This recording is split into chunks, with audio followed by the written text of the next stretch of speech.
Welcome back to my channel. ഇന്ന് ഞാൻ ഉണ്ടാക്കുന്നത് കടലപ്പരിപ്പ് വെച്ചിട്ടൊരു ചട്നിയാണ്. എങ്ങനെ ഉണ്ടാക്കുന്നത് നോക്കാം. കടലപ്പരിപ്പ് ഞാൻ നേരത്തെ വറുത്ത് വെച്ചിട്ടുണ്ട്. അത് നന്നായി ചൂടാറിയിട്ടുണ്ട്. ഇത് ഇനി മിക്സിൻ്റെ ജാറിലേക്ക് ഇട്ട് കൊടുക്കാം. ഇതിലേക്ക് 2 പച്ചമുളക് കൊത്തി അരിഞ്ഞത് ഇട്ട് കൊടുക്കാം. ഒരു ചെറിയ ഇഞ്ചി കഷ്ണം കൊത്തി അരിഞ്ഞത് ഇട്ട് കൊടുക്കാം. ഇവയെല്ലാം കൂടി ചേർത്ത് നന്നായി അരച്ചെടുക്കണം. ഇപ്പോൾ ഞാൻ അരച്ചെടുത്തിട്ടുണ്ട്. ഇനി ഇതിലേക്ക് അരമുറി തേങ്ങ ചിരകിയതാണിത്. ഇതിലേക്ക് ഇട്ട് കൊടുക്കാം. ഇനി തേങ്ങൻ്റെ വെള്ളം തന്നെയാണ് ഇതിലേക്ക് മിക്സ് ചെയ്യാൻ ചേർക്കുന്നത്. 2 ടീസ്പൂൺ തേങ്ങാവെള്ളം 1 ടീസ്പൂൺ നോർമൽ വെള്ളവും ചേർത്ത് കൊടുക്കുന്നുണ്ട്.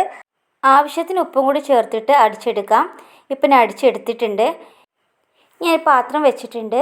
ഇനി ഇത് ചൂടായതിന് ശേഷം ഇതിലേക്ക് 2 ടീസ്പൂൺ വെളിച്ചെണ്ണ ഒഴിച്ചു കൊടുക്കാം.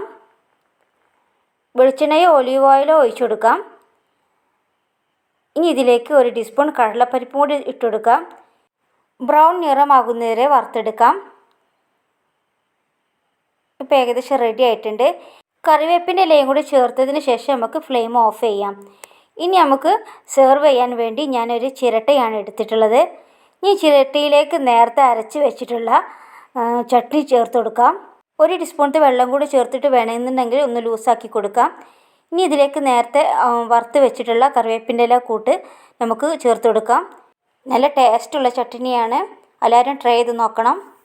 എല്ലാവർക്കും ഇഷ്ടപ്പെടുമെന്ന് കരുതുന്നു. ഇഷ്ടപ്പെട്ട ലൈക്ക് ചെയ്യാനും സബ്സ്ക്രൈബ് ചെയ്യാനും ഷെയർ ചെയ്യാനും മറക്കരുത്. പുതിയൊരു വീഡിയോയുമായി നമുക്ക് വീണ്ടും കാണാം.